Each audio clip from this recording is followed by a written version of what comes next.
Good afternoon, everyone, and welcome to our July 10th meeting. It's a little romantic in here, but I think that the excuse is that they're trying to keep the heat down. But I did notice a hug and kiss out there, so I'm leaning toward the romantic side of the atmosphere. But we have the reading of the meeting minutes of June 12th. Any additions, corrections, changes suggested by the commissioners for the minutes? If not, Commissioner Correa. I move that we adopt the minutes of June 12. I second. Is there any discussion? Hearing none, Commissioner Correa? Aye. Commissioner Conaway? Aye. Commissioner Drexler? Aye. Commissioner Gray? Aye. And I vote aye, and the minutes are approved. Is there anyone here that wishes to make public comment to the Public Service Commission? No one's responding, so we'll move on to the consent agenda. Commissioner Drexler. I move that we adopt the consent agenda as presented. Is there any discussion on the motion? Hearing none, Commissioner Correa? Aye. Commissioner Conaway? Commissioner Drexler? Aye. Commissioner Gray? Aye. I vote aye, and the consent agenda has been approved. First matter on the regular agenda is in the matter of Axpo US LLC et al. And that we have before us proposed order number 10478, opening the docket. And we have, I believe we have Ms. Hoffman here. Yes, sir. Will you please tell us what your client wants you to tell us? Absolutely. Thank you. For the record, my name is Kimberly Hoffman. I'm a partner at Morris James in Wilmington, Delaware. Together with my co-counsel at Baker Botts, we represent the petitioners in docket 240624. I'll take this opportunity to introduce Ryan Norfolk from Baker Botts, who should be on the phone. Sir, if you are, please acknowledge your presence by telephone. Sure. Actually, Kim, it's Michael Yaguppi from Baker Botts. Oh, you changed things up on me. That's okay.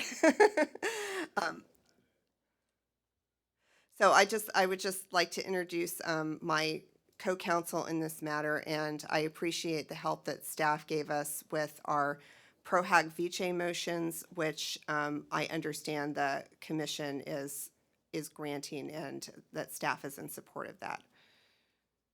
That's correct. Excellent. Thank you so much. It's much appreciated.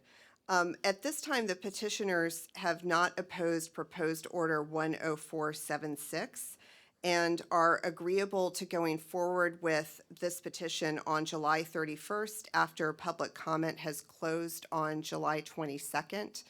And if that's agreeable to the commission, that's the only business that I believe the commission has to complete in this today. I think that's also correct. Is that the end of your comments then? It is, unless you would like me to opine on something else. No, I think we're fine. We're very happy with your presentation, and I think it was succinct and to the point and right on the money. Thank you. My pleasure. Mr. Kelleher? Thank you, Mr. Chairman. Dennis Kelleher for the staff.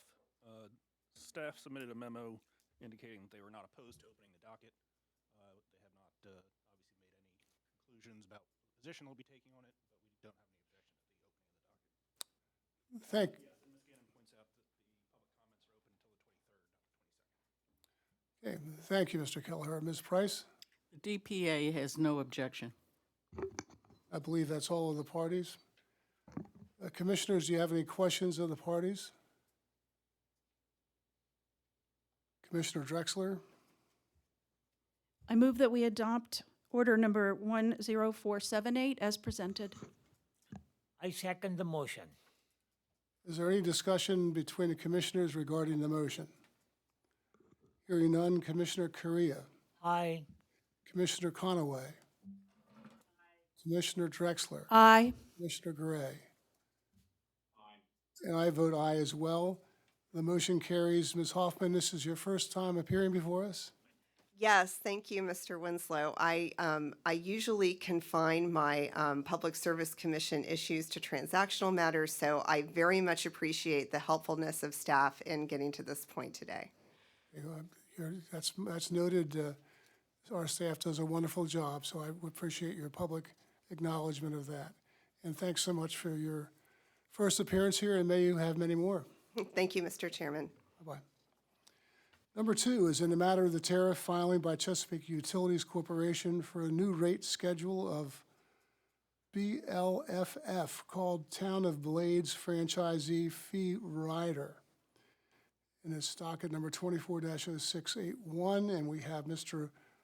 O'Brien who will comment on the application.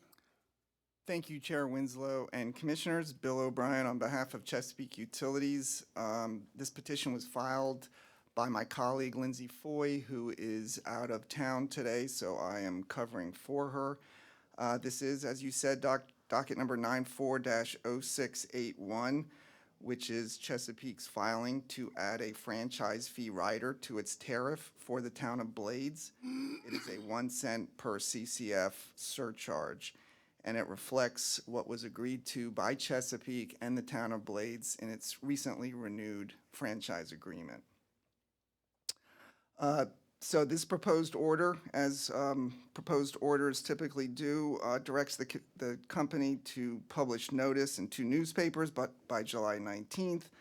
The notice establishes an intervention period and a comment period and sets a hearing date for August 21st, directly before the commission.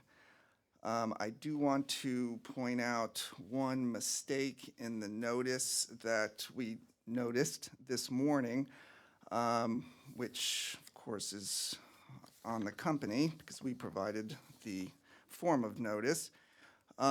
We need to correct the name of the town under the public notice near the top. It's got the wrong town there. We will correct that before we get it published.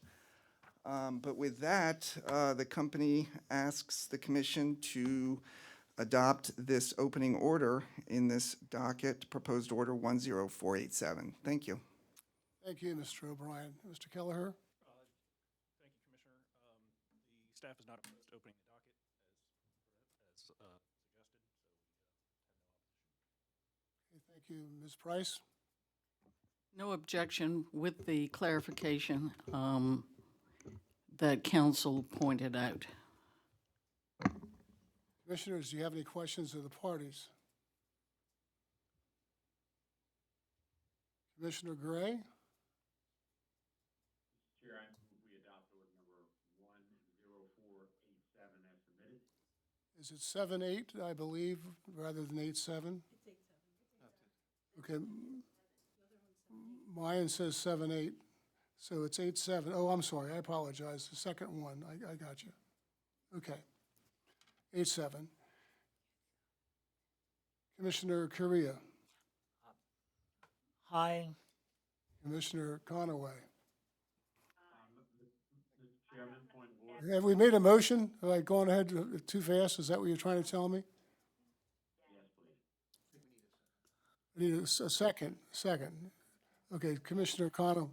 Thank you, Commissioner Conaway, seconding that. So we'll start again. Is there any discussion on the motion? Hearing nothing, Commissioner Correa, Aye. Commissioner Drexler, Aye. Commissioner Conaway.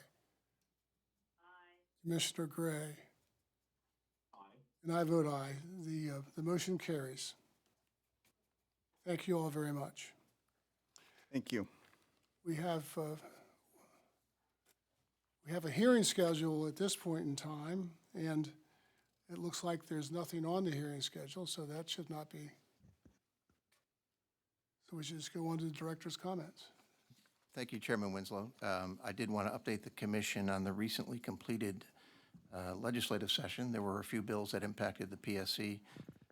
Most significantly, Senate Bill 265 establishes a procurement process for an offshore wind project. The State Energy Office within DENREC is the primary agency responsible for driving the process. The bill allows the State Energy Office to craft a Delaware-specific offshore wind project or to collaborate with other states that already have offshore wind initiatives. The bill establishes a benchmark price, referred to as the Delaware benchmark price, which is really a ceiling for the first-year price that customers would pay.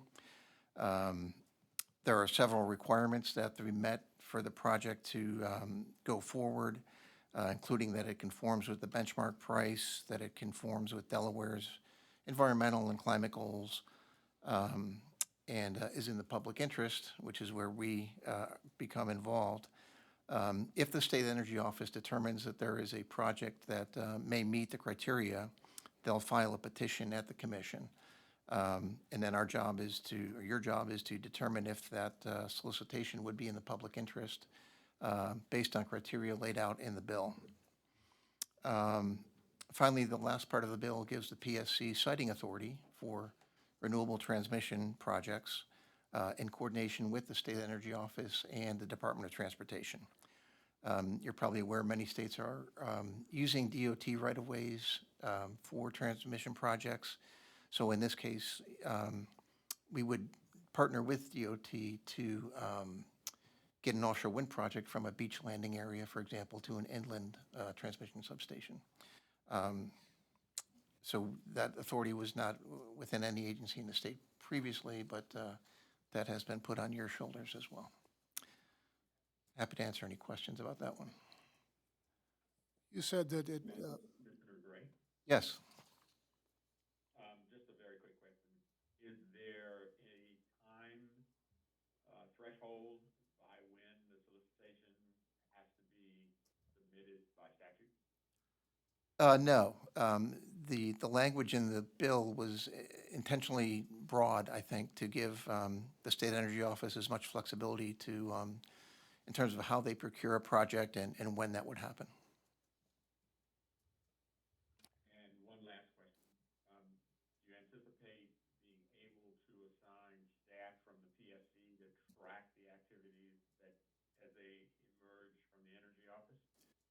Yes, the Energy Office has informally told us that we will work, in lockstep with them so that, the first time we're hearing about a project is not when they submit a petition. So Tom Noyes from DENREC is leading that up, and we have a good relationship with them at this point, so I have no reason to doubt his word going forward. Very good. Thank you, Mr. Chairman. Other questions? thank you, Commissioner Gray. Matt, you said that the price in the legislation was for the first year. Yes. Does that mean that someone could come in and lowball and make the price and then elevate the price substantially in the second, third, and fourth and all subsequent years? Well, there's also a limit on the escalator. That I believe it's 2% for future years. And you mentioned the public interest, and that there were some items in the legislation that identified what some parts of the public interest may be. Is that all-inclusive? In other words, the only thing we can consider is that which the legislature has set forth, or can we consider public interest as we have in the past here more generically without any? My interpretation is the latter, that we can interpret it more generally. There are 6 criteria that we have to evaluate it on, but as you know, public interest is not a defined term in Title 26, so I think we have the latitude to interpret that. Matt, you talked about working with the DOT in terms of siting, and we hear a lot about the Maryland project potentially coming onshore at Indian River, and the site of one of Maryland's planned projects is indeed off the coast of Delaware. Would we be competing for location with them? Would they be side by side? Would we be able to, work together to make that happen in a larger project? Or, what kind of discussions were there about? Because we've heard a lot about that being a premier site for offshore wind, but Maryland is in the process of putting a project there. Yeah, so that did come up during the bill negotiations, and I believe there's language in there that would allow the State Energy Office to oppose a project if it did not allow for, or leave capacity for a Delaware project. So I think we have that covered. There were two other bills, if I, very briefly. Senate Bill 264 removed the sunset date for the distribution system improvement charge for electric and natural gas companies. You may recall in 2018, there was a bill passed that allowed Delmarva and Chesapeake to take advantage of the DSIC rate the way the water companies do. But it did have a sunset date of 2025. So the companies petitioned the legislature this year to remove that date, and we did not object to that legislation. We do think the way that the companies are filing their D6 may be, could be amended. So later this year, we'll propose regulations to you that would, in our opinion, staff's opinion, tighten that up a little bit. And of course, that'll go through the normal APA process where, you know, the companies are allowed to comment, and you will be the ultimate judges regarding what we put in the regulation.